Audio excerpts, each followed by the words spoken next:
Allahu Akbar,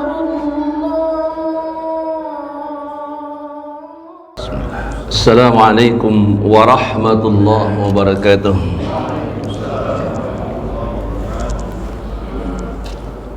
Innal hamdalillah nahmaduhu wa nasta'inuhu wa nastaghfiruhu wa natubu wa na'udzu billahi minasy syururi anfusina wa min sayyiati a'malina may yahdihillahu fala mudilla lahu wa may yudlil fala hadiya lahu. Asyhadu an la ilaha illallah wa asyhadu anna Muhammadan abduhu wa rasuluhu la nabiyya ba'dah. Allahumma salli wa sallim wa barik ala nabiyyina Muhammadin wa ala alihi wa washabihi ajma'in ba'du. Gimana kabarnya Pak? Alhamdulillah. Ya. Seorang mukmin itu selalu berkata alhamdulillah. Nanti kalimat alhamdulillah itu menjadi kalimat yang selalu diucapkan oleh ahlul jannah. Alhamdulillah, alhamdulillah, duduk alhamdulillah, apa saja alhamdulillah, ya, itu jadi ucapan ahlul jannah. Makanya ucapan ahlul jannah itu biasa didawamkan oleh kita ketika di dunia, supaya akhirat dalam bentuk jannah itu semakin dekat di mata kita, supaya terjangkau dan kita dimudahkan Allah untuk masuk jannahnya Allah subhanahu wa ta'ala. Ikhwah fillah, kenapa Abu Lahab itu sampai sedemikian rupa tidak sukanya kepada dakwah Rasulullah sallallahu alaihi wasallam, sehingga setiap beliau berdakwah selalu dihalang-halangi, dizalimi, disambit, kadang-kadang langkah kaki beliau disengkat, jatuhkan. Lagi sujud salat di Ka'bah, di depan Ka'bah, kemudian dia dan istrinya melempari Rasulullah dengan kotoran isi perut unta yang busuk. Kemudian jalan Rasulullah kalau keluar dari masjid atau mau masuk masjid dihalang-halangi pakai apa, kayu-kayu dari ranting-ranting yang berduri, yang istrinya itu mengambilnya dari gurun yang jauh dari tempatnya Rasulullah. Beliau ini, orang ini adalah salah satu wanita yang banyak diminati waktu sebelum menikah dengan Abu Jahal, wanita ningrat.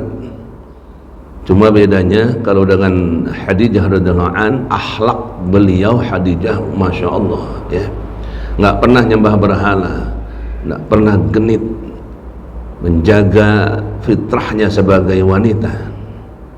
Kalau istri Abu Lahab ini memang begituan, genit. Nah, ikhwah billah, sampai demikian kemudian anak-anak dia juga begitu dengan Rasulullah, sampai Rasulullah satu hari berdoa pada Allah, ya Allah, kirimkan anjing untuk dia.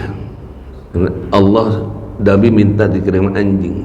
Yang dikirim oleh Allah apa? Bukan anjing, singa yang melahap anak Abu Lahab.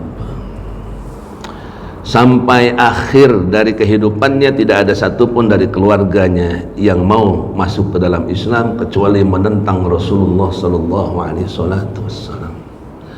Sampai turun ayat tabbat yada abi lahabin watab dan seterusnya. Itu bukan malah membuat Abu Lahab sadar bahwa dia akan jadi ahlun nar, gitu, tapi malah makin luar biasa penentangannya kepada Rasulullah SAW. Ayat itu sampai kepada Abu Lahab, tapi Abu Lahab berperilaku malah lebih dahsyat lagi, lebih keras lagi penentangannya kepada Rasulullah SAW. Nah, ikhwah billah, karena demikian dahsyatnya penentangan itu, Karena Rasulullah telah mengajak mereka pada satu posisi, pada satu tempat di mana orang musyrikin Mekah itu diajak oleh Rasulullah untuk kembali kepada kalimah yang benar, keyakinan yang benar, iman yang syar'i, iman, keyakinan yang pernah disampaikan oleh kakek beliau, Ibrahim Halilullah, Ismail alaihissalam, ayah dan anaknya, kakek dari Rasulullah sallallahu alaihi wasallam, kakek dari Bani Hashim, keluarga Rasulullah sallallahu alaihi wasallam. Makanya penduduk Mekah bukannya tidak kenal dengan Allah. Nama anak adik dari Abu Lahab itu Abdullah. Ayahnya memberi nama dari 10 anaknya, dari 2 itu ada Abdul Uzza, kemudian Abdullah. Abdul Uzza itu Abu Lahab. Abdul Uzza itu berarti artinya anak hambanya Al-Uzza, salah satu patung tokoh ketika mereka hidup, kemudian dibuatkan patungnya untuk mendekatkan diri kepada Allah. Dikatakan ini wasilah kami supaya kami beribadah kepada Allah lebih dekat. Mereka kenal Allah. Mereka juga nggak mau dikatakan bahwa Allah nggak ada. Allah itu ada. Kalau ditanyakan kepada mereka, siapa Allah, siapa pencipta alam semesta? Allah. Siapa memelihara alam semesta? Allah. Siapa yang membuat alam semesta? Allah. Siapa yang menghidup dan mematikan? Allah. Mereka yakin itu dengan rububiyahnya, dengan keyakinan rububiyah bahwa kalau sudah perkara penyelamatan ya dalam bentuk yang manusia tidak bisa lakukan, itu urusan Allah. Gitu. Kalau kemudian mereka beribadah juga kepada Lata, Uzza, Manat dan 360 lebih patung mengelilingi Ka'bah dan di dalam Ka'bah, itu dalam rangka membuat cara untuk mendekatkan diri kepada Allah Ta'ala, disebut dengan wasilah. Al-Quran memerintahkan kita wabtaghi ilaihil wasilah, jadilah oleh kamu al-wasilah. Untuk apa? Untuk mendekati Allah dari tahap ke tahap sampai dekat dengan Allah. Tapi ingat, nggak akan pernah bersatu dengan Allah. Zatillah, zat Allah tidak sama dengan zatnya makhluk. Tetap ada batasan di mana hamba tetap hamba, Allah adalah yang maha segala-galanya. Itu ya, supaya paham nih, nanti jangan ada yang bilang wis kula wis manunggaling kawula Gusti. Aku sudah bersatu dengan zatnya Allah. Wah, ini geblek nih. Betul? Kalau wis kaya ngono, jangan mangan Mas, jangan makan. Ya, jangan tidur. Allah nggak tidur, nggak makan, kan itu ya. Itu. Jadi penempatannya itu ketika rububiyahnya dikatakan kepada mereka, maka mereka mengakui Allah itu yang memelihara. Ya, Allah itu yang menciptakan, Allah itu yang mematikan, Allah yang memberikan rezeki dan sebagainya. Tetapi ketika disuruh dia, kalau begitu engkau beribadah saja kepada Allah, la ilaha illallah, tiada ilah yang diibadahi kecuali hanya Allah. Disuruh oleh Nabi, qulu la ilaha illallah, katakan oleh kalian tidak ada ilah yang diibadahi kecuali Allah. Maka mereka berkata, hanya kepada Allah kami beribadah. Gitu. Nggak seneng, nggak enak gitu loh Pak. Kalau nggak ada patung itu nggak enak tuh ibadah.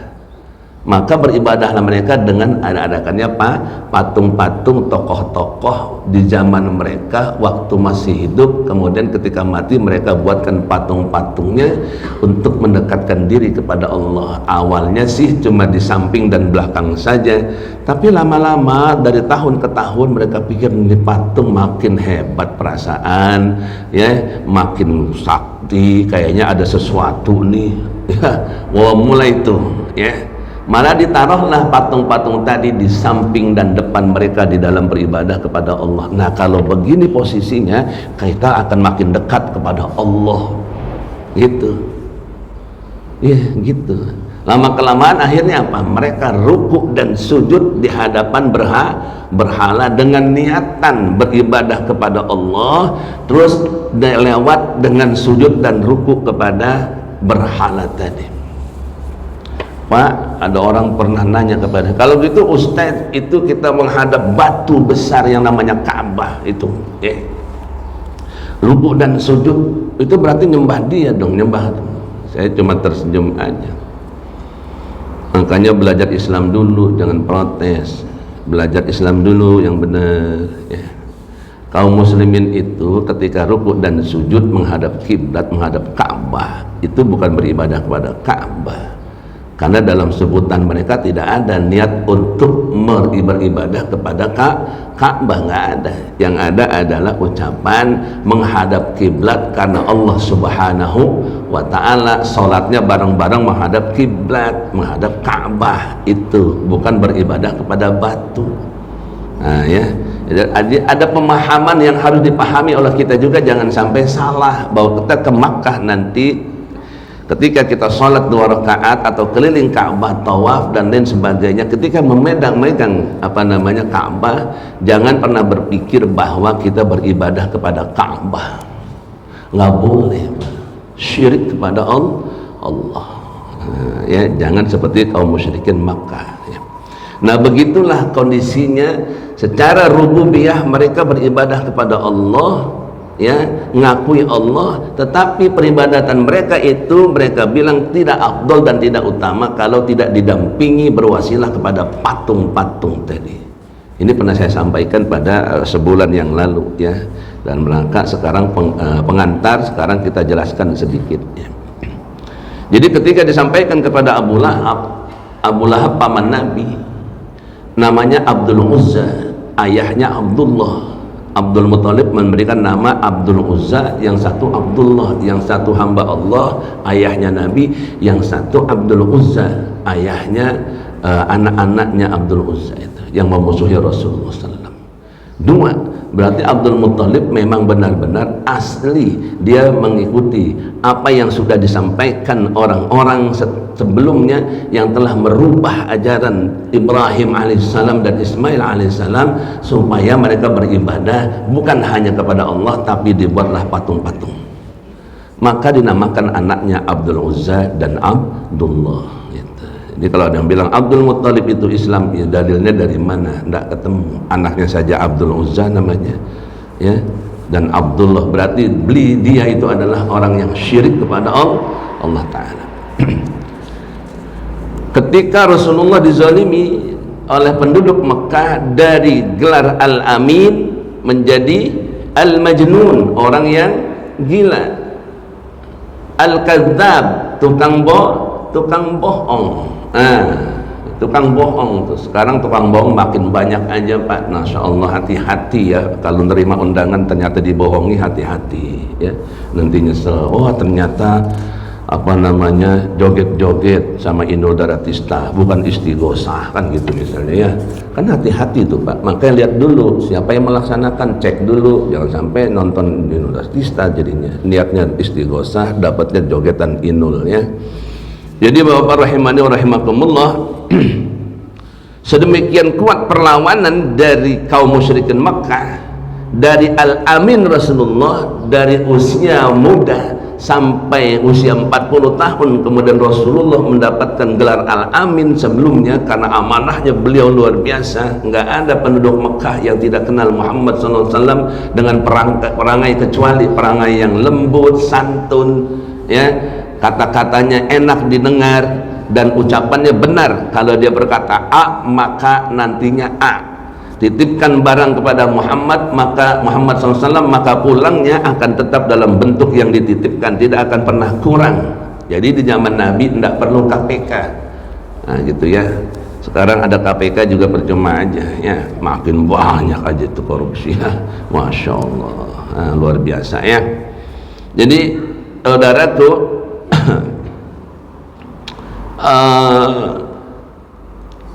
gelar yang diberikan kepada Rasulullah itu penguatan taukid, ya, buat mereka bahwa memang Rasulullah itu, Muhammad SAW itu adalah orang yang santun, jujur dan benar, Enggak mungkin Rasulullah berdusta. Sehingga Rasulullah berkata, kalau aku katakan kepada kalian dari bukit belakang ini ada kelompok atau orang yang ingin memerangi kalian, ingin membunuh kalian, apakah kalian percaya kepadaku? Maka mereka berkata, benar, kami percaya, engkau Al-Amin.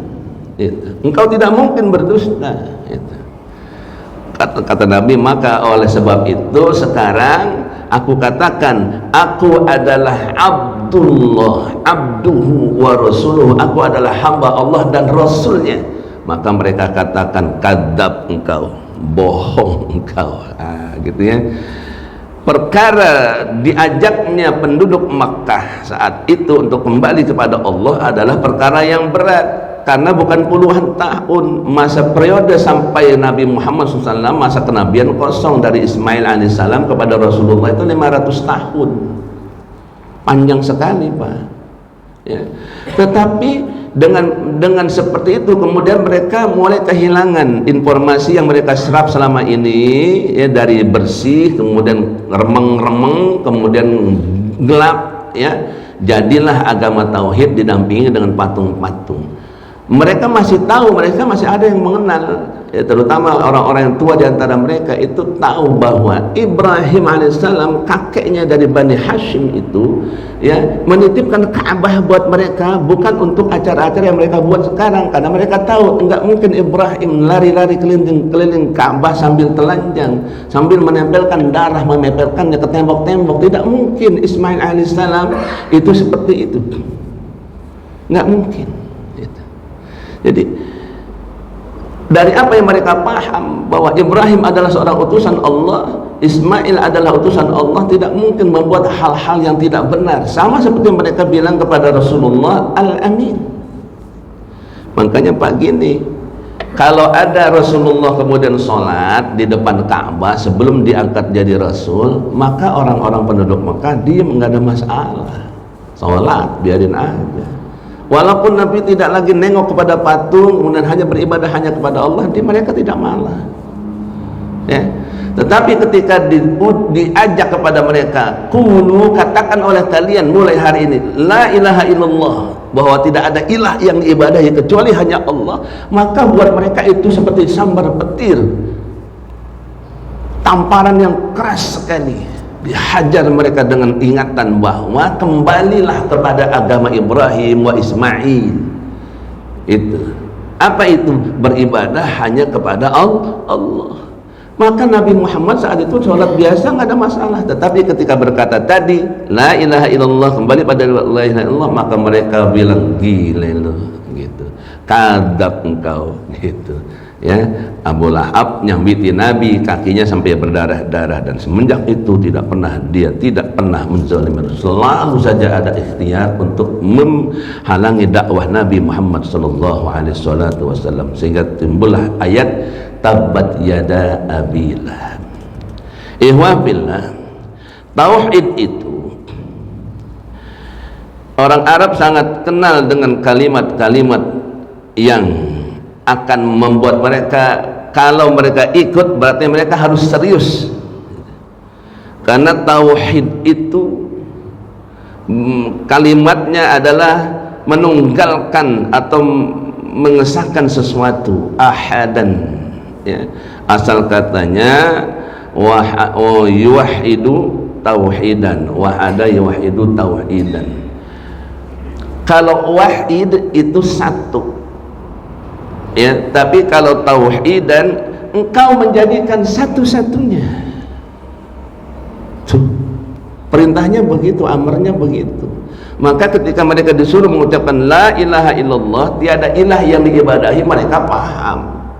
Kalau sudah la berarti nafiyun, tidak ada lagi yang boleh dihilangkan sama sekali, sedikit pun tidak boleh ada. Tutup, buang itu berhala, tutup, kuburkan, bakar, hancurkan itu berhala, kan gitu. Berarti saat itu mereka tidak boleh lagi beribadah pada selain Allah, murni ruku dan sujud ya bersama Rasulullah SAW di Makkah atau dimanapun hanya kepada Allah Subhanahu wa Ta'ala. Nggak boleh buat dampingan selain itu. Perkara ini perkara yang berat, sebab sebelumnya Bani Israel pernah mempertuhankan manusia, tapi rasul-rasul mereka, Isa dijadikan anak Tuhan, anak Allah. Uzair dijadikan anak Allah. Ikhwan billah, kalau orang musyrikin Mekah tidak menjadikan Ibrahim, Isa anak Allah, ya, mereka menjadikannya manusia-manusia, tokoh-tokohnya sebagai ilah selain Allah, sama seperti kaum Nuh menjadikan tokoh-tokoh masyarakatnya orang-orang soleh sebelum mereka, ya, sebelum Nuh datang kepada mereka, itu dijadikan sebagai pendamping peribadatan mereka kepada Allah. Tokoh-tokoh yang alimnya, tokoh-tokoh yang solehnya dijadikan oleh mereka, ketika mereka wafat dibuatkan lukisannya sebagai penghormatan. Lama kelamaan mereka beribadah sambil melihat itu gambar tadi, sujud, kemudian mereka menghormatinya dan sebagainya. Kemudian satu hari mereka berkata, kurang enak kalau kita tidak buatkan patungnya. Dibuatlah patungnya, sama seperti proses terjadi di Makkah, ya, sama. Lama kelamaan patung itu ditaruh di samping belakang, depan, sampingnya. Kemudian merasa kurang afdol, kurang enak ibadah kita kalau tidak kita taruh di depan. Maka mulailah peribadatan kepada patung-patung orang-orang soleh tadi, Yakut dan seterusnya. Sama Pak, cuma bedanya Bani Israel dan Nasrani itu menjadikan nabi-nabi mereka sebagai ilah, ya. Kemudian Nuh, ya, kemudian penduduk Mekah menjadikan orang-orang soleh di antara mereka, penduduk Mekah menjadikan orang-orang tokoh-tokoh mereka sebagai dampingan Allah Ta'ala. Dikhawatirkan ini terus berlanjut. Muhammad Rasulullah SAW adalah nabi sampai akhir zaman, tidak ada lagi nabi setelahnya. Kita sudah sampai pada 1000 tahun lebih tidak bersama Rasulullah dalam bentuk jasadiyah. Yang kita kenal adalah dari para alim ulama ilmu, ya, ilmu Islam tentang tauhid, peribadatan kepada Allah, kemudian tata cara beribadah pada Allah, kemudian pemutabaahan, pengikutan kepada Rasulullah sallallahu alaihi wasallam, bagaimana beribadah kepada Allah, bagaimana mengikuti Rasulullah dan sebagainya. Itu yang kita dapati dari para alim ulama sampai hari ini. Di tengah-tengahnya tidak sedikit manusia yang setan kemudian membuat hal-hal yang tidak benar, menggelincirkan kaum muslimin pada peribadatan kepada selain Allah. Antum perlu pelajari itu pelan-pelan, maka dibuatlah wasilah-wasilah yang mereka anggap akan mendekatkan diri mereka kepada Allah Azza wa Jalla. Sama, hanya saja Nabi Allah Ta'ala menyuruh kita membuat wasilah, wabtagi ilaihil wasilah, buatlah wasilah untuk mendekati pada Allah. Ingat, wasilah yang halal, yang thayyib, yang benar. Ada wasilah yang tidak halal, yang tidak thayyib dan tidak benar.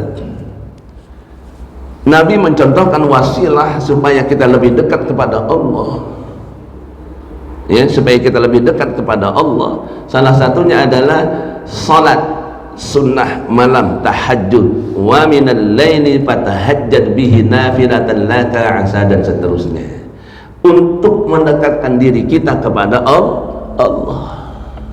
Makanya orang yang salat malam, insya Allah salat subuhnya enggak kelewat, insya Allah. Itu ya, ada juga salat malam molor, tidur sampai jam 7, ya. Allahu a'lam bishawab, ya.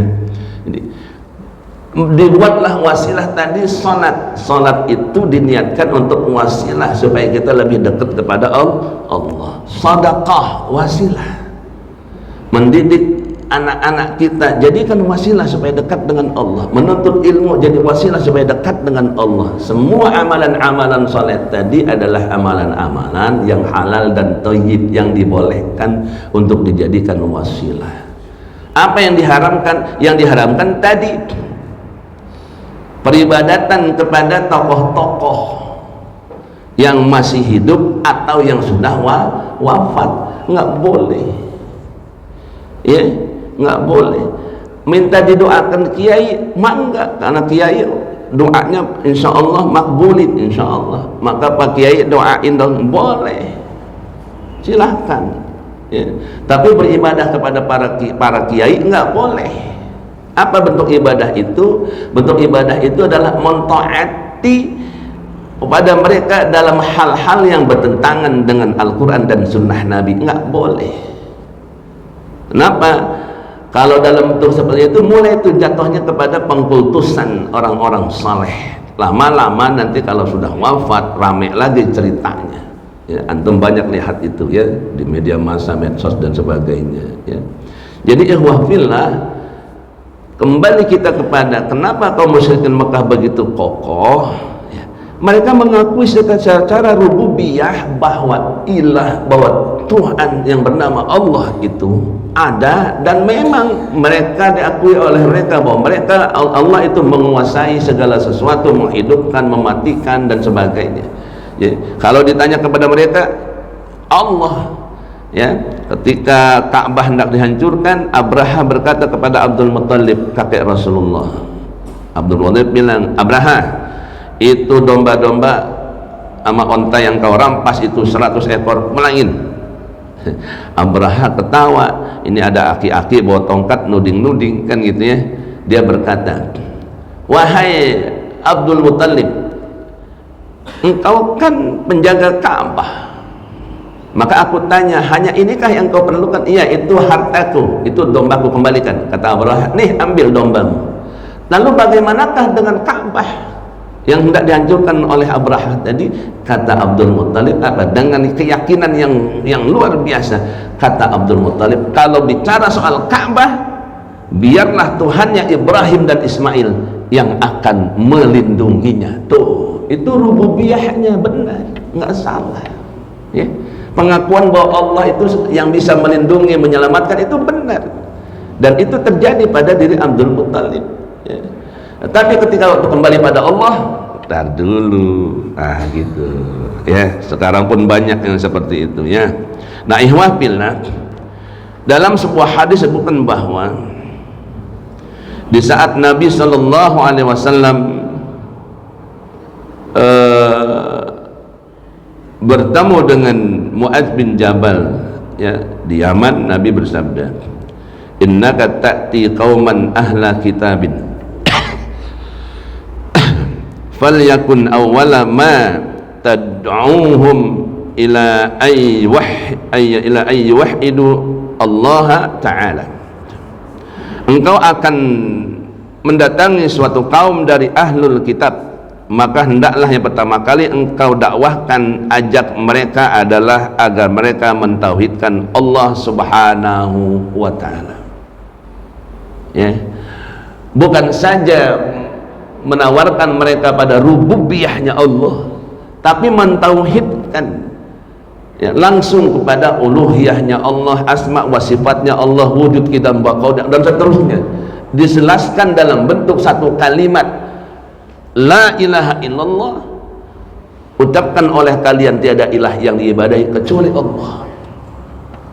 Nabi Muhammad SAW ada yang beralasan, Ustadz, yang paling efektif itu begini Ustadz, dakwah itu seperti Rasulullah ya, al-amin dulu ya, pebisnis yang sukses dulu ya, sehingga dapat dia melamar Khadijah dan uang mahar yang besar ya kan. Itu kan berarti Ustadz, Nabi Muhammad itu adalah orang yang kaya, kemudian secara ekonomi sudah bagus ya, kemudian ini dan itu dan sebagainya. Dia lupa bahwa Nabi Muhammad SAW tidak pernah buat program kayak gitu ya. Nabi memang kaya waktu mendekati Khadijah radhiyallahu anha, tapi ingat, Nabi SAW belum menjadi utusan Allah, belum ada perintah kepadanya berdakwah, maka Nabi sholat ya sholat, beribadah ya beribadah. Nabi ke Gua Hira memikirkan bagaimana ini umatnya ya, penduduk Mekah ini akhlaknya kayak begitu, berperang terus dan sebagainya ya, sampai kemudian Nabi menebakkan wahyu Allah, Iqra dan seterusnya. Nabi disuruh bangkit, kum fa'anzir, bangkit peringatkan kaum, gitu loh. Sama seperti Allah berfirman kepada Musa alaihissalam ya, untuk mendatangi Fir'aun ya, idhab ila Fir'aun innahu tagha, bangkitlah temui Fir'aun karena dia telah tagha, telah sombong, menyatakan dirinya sebagai Tuhan, ilah. Nabi disuruh berdakwah pada usia itu, disebut Rasulullah menjadi utusan Allah. Makanya ada penduduk Mekah, Khadijah, Ali radhiyallahu an, kemudian mereka bersyahadat berkata la ilaha illallah Muhammadan abduhu wa rasuluhu, atau Muhammadar Rasulullah, Muhammad utusan Allah.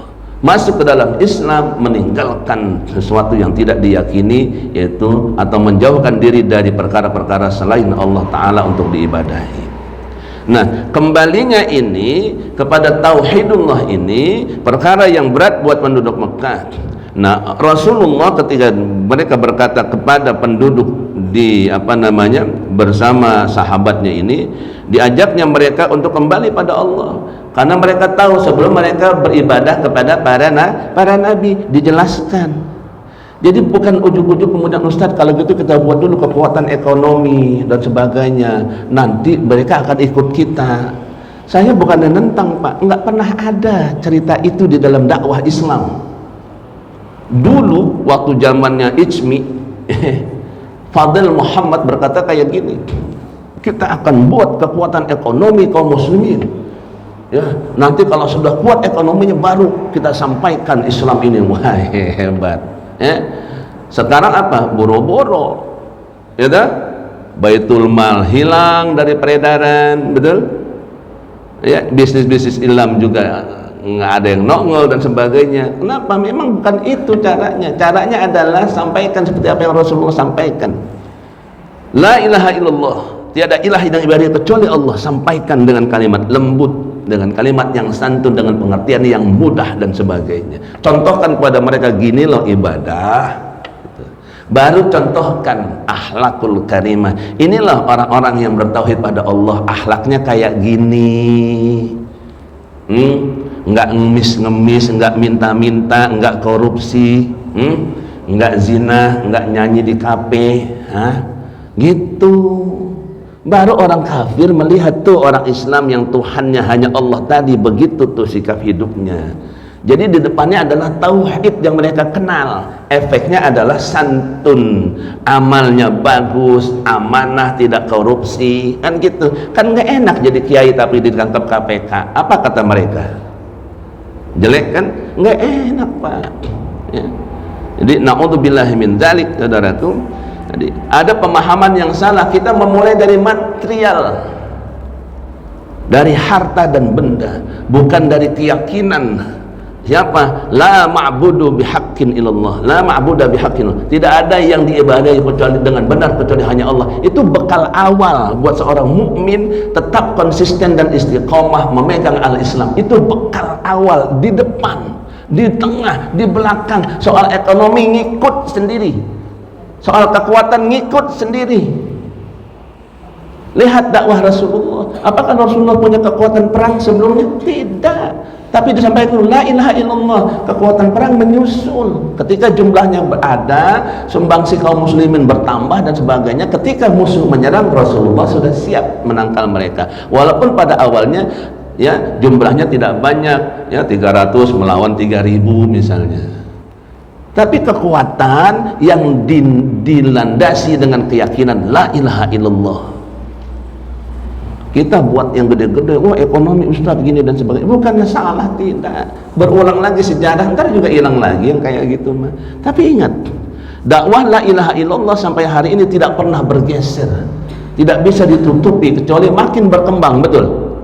Apa buktinya? Masjid makin banyak, orang yang beribadah zuhur asar makin banyak, walaupun mungkin menurut kita belum ideal dengan jumlah penduduk muslim Indonesia, tapi sudah membahagiakan buat kita. Kenapa? Sudah makin banyak orang yang sholat subuh juga makin bertambah. Jumat ada Jumat berkah, benar? Ya kan? Ada penambahan aktivitas yang meninggikan tauhidullah tadi. Gitu. Bukannya dibikin dulu, oh gede Ustadz, kapan? Ingat Pak, material itu mengikuti iman. Ya. Tapi kalau materi diikuti oleh iman, baru iman kemudian akan sulit dan hampir tidak mungkin. Yang ada adalah iman dahulu, la ilaha illallah dulu, baru yang lain diikutkan. Siapa yang menjadikannya? Allah. Karena ada keyakinan tidak ada yang diibadahi kecuali hanya Allah, tiada yang memberikan rezeki kecuali hanya Allah, tiada yang menghidupkan kecuali hanya Allah, tiada yang mematikan hanya Allah, tiada yang menolong hanya Allah. La haula wala quwwata. Itu berkembang terus dalam bentuk zikir amali, dalam bentuk zikir yang bukan hanya ucapan tapi praktek langsung di dalam kehidupan. Zikir jalankan, la ilaha illallah, kuatkan. Subhanallah, zikir silahkan, kuatkan. Dalam bentuk pelaksanaannya, fantasiru fil ard, subhanallah walhamdulillah. Bagaimana caranya? Subhanallah, hindari hal-hal yang batil, walhamdulillah, terima yang halal walaupun sedikit, ikhtiarkan. Wala haula wala quwata illa. Ketika sudah didapatkan, bersyukurlah pada Allah dengan pemberian Allah, walaupun sedikit, sedekahkan sebagian, bayar zakatnya kalau memang cukup, sudah sampai nisabnya. Jadi hidup sendiri itu rumah zakat. Kenapa? Karena iman orang-orang yang mengelola zakat tadi bertambah, nggak perlu diperintah lagi. Jadi bukan dari ekonominya dimulai, dari tauhidnya. Nah, tauhid rububiyah adalah tauhid yang harus dimiliki oleh kaum muslimin. Tetapi tauhid rububiyah tidak bisa berdiri sendiri, harus dengan tauhid uluhiyah, dengan asma wa sifat dan lain-lain sebagainya dalam bentuk uraian-uraian yang panjang, dan perlu kita belajar secara serius pada alim ulama tentang itu. Ya. Jadi saudaraku, kalimat tauhid adalah kalimat yang menafikan apa-apa yang diibadahi selain Allah. Buang sudah. Ustadz, cincin boleh enggak? Cincin boleh dipakai, tetapi cincin tidak bisa dijadikan wasilah mendekatkan diri kepada Allah. Jadi kalau pakai cincin ini Ustadz sholat ana khusyuk, nggak ada itu pakai begitu ya. Kalau pakai cincin ini Ustadz, masya Allah, aneh nagih utang makbulin, dapat semuanya. Iya, orang diancam begini gitu ya, nggak dapat gua gebuk. Nah itu dapat tagihannya insya Allah. Nah saudaraku, jadi makna tauhid makna yang tidak ringan, karena berarti selain Allah ditiadakan. Coba-coba antum ngomong di depan anggota DPR masuk nyelonong, mulai hari ini ucapkan oleh kalian la ilaha illallah Muhammadur Rasul. Dapat apa kira-kira? Sambit ya. Disambit. Hanya kepada ini kami beribadah, pasti sama jawabannya, Pak. Sarua kene. Kenapa? Karena udah terlalu banyak berhala. Berhala dalam bentuk bukan patung, berhala ekonomi, berhala gaji, berhala ini dan itu dan sebagainya, membuat manusia kurang kreatif, tergantung kepada harta tadi. Makin banyak bonus, makin susah mengamalkan amanah rakyat, kan gitu ya. Ya kritikan boleh kali-kali ya, namanya juga ustadz, cuma bisa ngasih tahu doang ya, nasihatin. Jadi saudaraku, begitulah.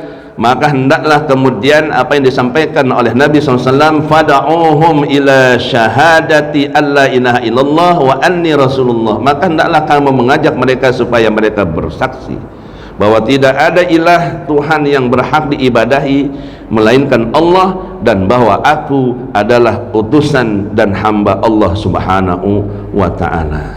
Nah gitu. Itu dakwah kita, itu dakwah yang harus disampaikan oleh siapapun ya. Jadi bukan dimulai dari selain itu, dimulai hidup dari Allah, mati kita dengan Allah, tengah-tengah bersama Allah, itu terus. Kalau di luar itu nggak akan dapat apa-apa, tidak berkah, nggak dapat keutamaan, hidup merana dan sebagainya. Tapi kalau bersama Allah, di tengah-tengahnya selalu bersama Allah, di akhirnya juga bersama Allah, insya Allah inilah hidup yang Rasulullah contohkan dan disuruh kita bersama Allah. Zikir kita, zikir amali, zikir hati, zikir perbuatan, zikir akhlak dan sebagainya. Fokusnya la ilaha illallah Muhammadur Rasulullah. Hanya nggak boleh marah-marah dakwah ya, anjing-anjingin, nggak boleh Pak. Nah, Nabi nggak pernah bilang begitu, walaupun berkata tadi ya Allah kirimkan anjing buat si fulan anak Abu Lahab. Maksudnya memang Rasulullah sudah pada batasan di mana disuruh oleh Jibril berdoa, udah begitu saja. Karena orang ini nggak bisa dikelola, ya udah doa Rasulullah ya, doa supaya mendapatkan mereka bencana di perjalanannya ya, dapat bencana gitu. Jadi bukan berarti Rasulullah menganjing-anjingkan ya, tidak, minta pada Allah kirimkan hewan yang akan memakannya gitu loh. Nah saudaraku, demikianlah apa yang saya sampaikan hari ini, hanya penjelasan dari sifat rububiyah kita. Nanti pada bulan depan baru penjelasan pada makna uluhiyah dan sebagainya nanti, dan seterusnya tetap bersambungan dengan materi tauhid ya, wujud idam baqa mukhalafatul lihawadisi dan seterusnya ya. Sabarlah dengan dakwah, sabarlah dengan belajar, sebab saya juga berdakwah dan belajar, nggak pernah berhenti insyaallah ya. Jadi maafkan saya kalau ada kalimat yang kurang pas, menyinggung perasaan, karena pastilah saya memiliki kesalahan dan mohon maafkan. Kalau ada yang mau tanyakan silahkan, kalau tidak kita tutup ya Pak. Fadal, silahkan. Ya, Anda minum ya.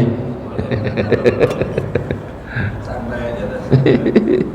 Ya, silahkan. Assalamualaikum warahmatullahi wabarakatuh. Waalaikumsalam. Fadal.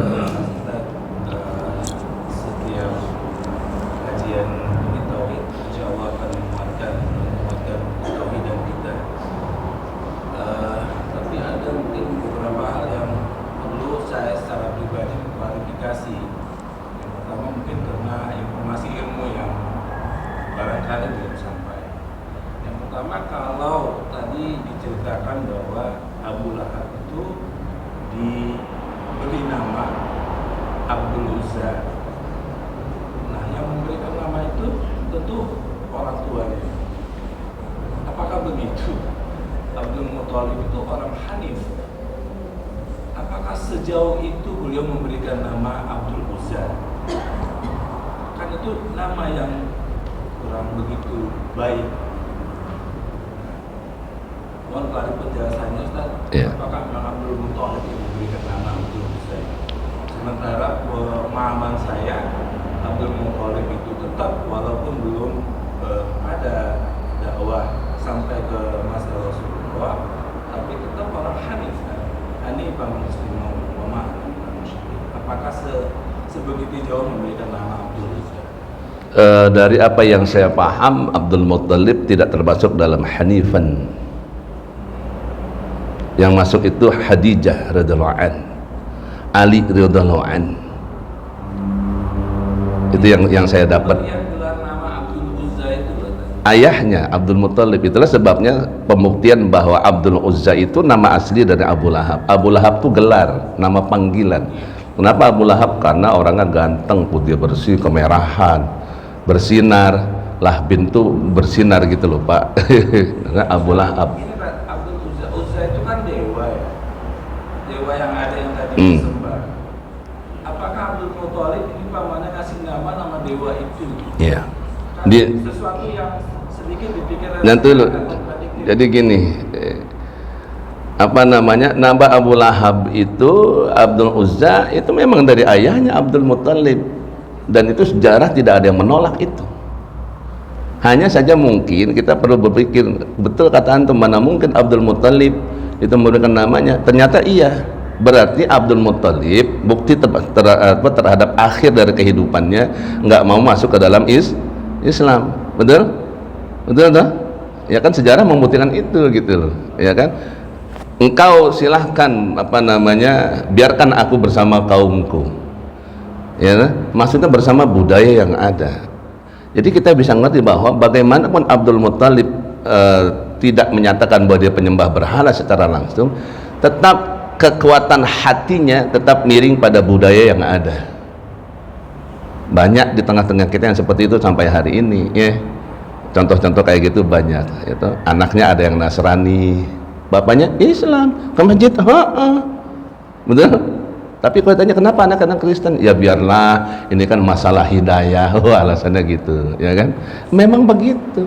Dan ketika orang tadi membiarkan anak-anaknya, nanti akan ditanya oleh Allah, kenapa sampai begitu? Sama dengan Abdul Muthalib, kenapa sampai begitu? Mungkin saya yang agak bisa menerima dalil itu adalah bahwa bukan kebetulan ya nama ayah Rasulullah Abdullah, bukan kebetulan, tetapi Allah memang mengkondisikan Abdullah ya ayahnya, kemudian namanya anaknya Ahmad, calon Rasulullah Shallallahu Alaihi Wasallam, kan gitu. Jadi ada kelurusan. Kalau dari situ saya bisa nerima tuh ya. Tapi kalau dari Abdul Muthalibnya alasannya syar'i, soalnya semua ahli sejarah mengatakan bahwa nama itu memang dari ayahnya.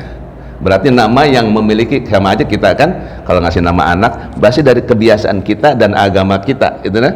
Tapi kalau misalnya kita dekat dengan agama kita, maka nama-nama anak kita akan kita namakan Abdurrahman, ya dah, Abdul Ghaffar, nama-nama Islam, benar? Tapi kalau tidak, ya masih macam-macam, dan ada aja pengaruhnya akan nama-nama kita akan jadi aneh-aneh gitu loh. Johnny Abdullah gitu ya. John ada Abdullahnya, bukannya salah gitu ya, tapi lucu aja kan gitu ya. Nama teman saya ada begitu soalnya, George Muhammad, nah gitu. Jadi nama-nama yang biasa dipakai oleh kaum Nasrani ditempelkan kepada, bukannya salah, bagus ya, lumayan aja. Tapi itulah ya budaya. Jadi budaya itu berpengaruh. Jadi kalau buat Anda begitu jawabannya ya. Ya. Iya, terus. Yang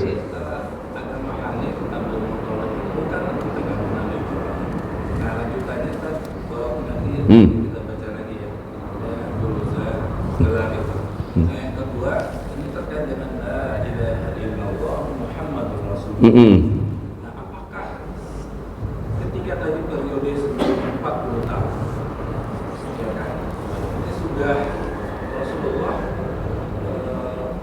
sudah menjalankan ibadah, jihad, segala macam. Nah, apakah kata-kata la ilaha illallah Muhammadur Rasulullah sudah ada sebelum masa kenabian? Sehingga kalau kita lihat kajian-kajian misalnya Muhammad itu sudah, Nur Muhammad itu sudah ada, Adam pun sudah mengakui itu. Tapi apakah itu disandingkan la ilaha illallah Muhammadur Rasulullah itu sudah ada sebelum masa Nabi? Nah, yang terakhir, wa tabu ilaihi wasilah. Apakah kita yang selalu berupaya untuk menghargai para ulama-ulama yang terdahulu, sebab katakanlah ulama tabi'in,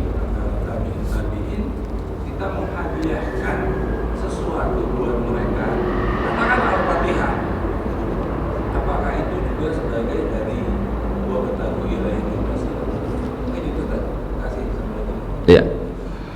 La ilaha illallah itu dari zamannya Nabi Adam udah ada. Para Rasulullah itu mengajak manusia dengan kalimat la ilaha illallah. Isa Rasulullah, Nuh Rasulullah. Pada zaman Nabi Muhammad SAW, la ilaha illallah Muhammadur Rasulullah. Nah, pertanyaannya apa? Kenapa? Apakah ini apa namanya? Dengan kondisi mereka itu, apakah ini sudah ada sebelumnya? Ya sudah ada. Cuma perkataan Muhammad Rasulullah, ya memang nabinya yang berdakwah kepada kaumnya. Dan Nabi berkata, ana Rasulullahi minkum, dan saya ini adalah Rasulullah untuk kamu, ilaikum, untuk kamu sampai akhir zaman. Dan kita lihat di Al-Quran bahwa tidak ada perubahan dari Al-Quran itu sampai hari ini, nggak ada editingnya bahwa Nabi sudah berdakwah hanya untuk kaum tertentu, kecuali sampai diimani oleh manusia terakhir di hari kiamat nanti, setelah sebelum dimatikan, sebelum datang kiamat. Gitu dakwah Islam sampai. Nabi menyuruh kita mentaati Allah, mengikuti Rasulullah ya sampai akhir zaman sekalipun. Jadi nggak ada lagi kemudian apakah ini sampai atau tidak.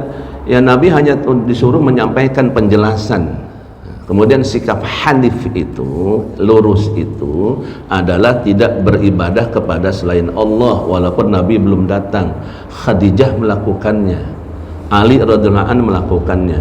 Abdul Muthalib, ada cerita bahwa Abdul Muthalib tidak beribadah kepada patung-patung, tetapi kedekatan hatinya kepada budaya masyarakatnya membuat dia menolak Islam di akhir kalamnya. Itu ya, makanya nama anaknya pun ada Abdullah, Abdul Uzza, Hamzah, namanya bagus-bagus. Tapi pas Abu Lahab ini kok namanya Abdul Uzza, itu jadi masalah itu. Allah tuh luar biasa itu ya. Plotnya begitu ya. Jadi ya mungkin kita memang harus terima, memang gitu kenyataannya ya, dalam sejarah ditulis, dan kita perlu belajar dari sejarah adalah itu, mengambil pelajaran ya, bahwa memang begitu beratnya kalimah la ilaha illallah itu dipertahankan di dalam hati. Berat Pak, sampai hari ini kan begitu dah. Kita juga begitu, kita mengalami sendiri. Mungkin kita nggak nyembah patung, nggak berhala, enggak, bener? Enggak, yang paling gampang aja deh, ya, patung dalam bentuk apa? Diri kita sendiri, ya. Allahu Akbar, ibadah lu kepada Allah berjamaah di masjid, kan itu ya. Apa kata kita? Tanggung, lagi nyemprot mobil, tanggung. Hah? Siapa Tuhan kita saat itu? Kalau bicara tauhid berat nih, mobil, walaupun tidak bentuk dalam bentuk ucapan, tapi udah bicara soal iman tauhid, saat itu kita mempertuhankan mobil kita, pengganti Allah. Benda. Jadi banyak sekali zaman modern ini adalah ilah-ilah selain Allah yang justru kita buat tidak dalam bentuk patung, tadi dalam bentuk filsafat, keyakinan, hawa nafsu kita sendiri, ya kan, dan seterusnya. Gitu ya jawaban Anda ya. Yang terakhir tadi apa lagi? Tidak, karena memang para nabi kan, para rasul di zaman sebelum Nabi Muhammad berdakwah kepada kaumnya saja, ya dah. Maka dia berdakwah ucapan la ilaha illallah, Nuh Rasulullah, Ibrahim Rasulullah, wa Halilullah, dan seterusnya. Kemudian Nabi Muhammad SAW dikatakan hanya berkata la ilaha illallah Muhammadar Rasulullah, tidak boleh Nabi berkata yang lain, ya. Maka kita berkata seperti itu sampai hari ini karena memang Nabi akhir zaman. Di zaman Nabi udah akhir zaman, karena seujung kuku tinggal sisa usia dunia, ya dah. Dari Nabi Adam nih, seluruh ini Nabi Adam tuh, nih sampai sini. Nabinya kata Nabi, inilah usia umatku tuh, seujung kuku kita. Nah sekarang kita berada di akhir ujung nih, dikit lagi. Ya Allah ya Karim, banyak-banyak amalan soleh ya Pak. Kejar tauhid, banyakin ibadah, murnikan keyakinan pada Allah, nanti rezeki ngikutin, rezeki dunia ngikutin antum insyaallah, beneran, demi Allah. Tanya kiai-kiai, ulama-ulama, kenapa mereka hidup bahagia? Karena rezeki ngikutin mereka, betul saja, ngikutin mereka. Kenapa? Karena mereka dekat dengan Allah, dekat pemilik harta dunia, dekat dengan pemilik harta akhirat. Dia tinggal minta, ya Allah. Ketika kekasihnya orang-orang soleh tadi meminta kepadanya, Allah tidak mungkin menolaknya. Allah akan memberi sesuai dengan keperluannya. Nih kamu pantasnya segini aja dulu, ya gitu. Minta. Ada orang yang ngejar dunia, jungkir balik, wah luar biasa, masya Allah, sampai ninggalin sholat dan sebagainya. Na'udzubillah. Tapi tetap aja dia tidak bahagia. Kenapa? Karena pemilik hartanya tidak didekati. Jadi kalau mau sukses hidup, dekati pemilik harta. Siapa? Allah Ta'ala. Dekati pemilik dunia dan akhirat. Siapa? Allah Ta'ala. Dekatin terus, pepet terus, bikin wasilah amal-amalan soleh, urus anak yatim, ya, ngajarin Quran, dakwah yang benar, ya, nikahi para janda, betul ya? Hah? Ya apa enggak sih? Kok pas ini pada diem aja? yang tadi tidur jadi melek tuh kalau bab janda. Ya bener kan gitu cara Rasulullah, bukan ngurus anak yatim aja, ngurus emaknya dinikahi gitu loh. Iya, programnya enggak, anak yatimnya aja diurus. Emaknya gimana? Nah, nggak bisa begitu. Jadi nanti ada program anak yatim dan nikahin emaknya. Terima kasih. Itu saja ya Pak. Mohon maaf lahir dan batin. Kita bacakan doa ya kepada Allah Ta'ala. Lalu tadi yang jawab terakhir, apakah bisa itu bacaan Fatihah? Betul? Masya Allah. Ya. Kata Al-Imam Syafi'i, apabila ada orang kata Imam Ahmad, apakah sampai secara dalil, ya, karena doa Fatihah itu doa, ya, jadi membacakan Fatihah kemudian untuk memudahkan doa suruh. Terus kemudian kita membaca, istilah kita tuh mengirim, sebenarnya tidak mengirim, ya, nggak dikirim juga, Allah yang pegang Fatihah kita, kan gitu. Kita bacakan Fatihah, ya Allah, untuk kesembuhan anak-anak dan istriku, untuk kebaikannya aku bacakan Fatihah sampai kepada Allah Ta'ala dalam bentuk kebaikan, nanti ya balasannya gitu, ya. Istilah kita ngirim, jadi ada kirim-kiriman ya, pakai paket, itu istilah kita. Sebenarnya tidak begitu. Ketika seorang hamba membacaan Fatihah dengan niatan kebaikan dunia dan akhiratnya untuk keluarganya dan masyarakatnya, maka insya Allah kalau itu ikhlas, insya Allah makbulin, diterima Allah, gitu aja rumusan paling gampangnya, ya. Jadi bilang itu bid'ah, enggak juga, ngawur aja, belajar dulu yang banyak, ya. Rasulullah sering membaca Fatihah, ya, makanya disebut dengan Ummul Quran. Ya, terima kasih. Yuk kita bacakan Fatihah. Al-Fatihah. A'udzu billahi minasyaitonir rajim. Bismillahirrahmanirrahim. Alhamdulillahi rabbil alamin arrahmanir rahim maliki yaumiddin. Iyyaka na'budu wa iyyaka nasta'in. Ihdinas siratal mustaqim, siratal ladzina an'amta 'alaihim ghairil maghdubi 'alaihim waladdallin. Amin.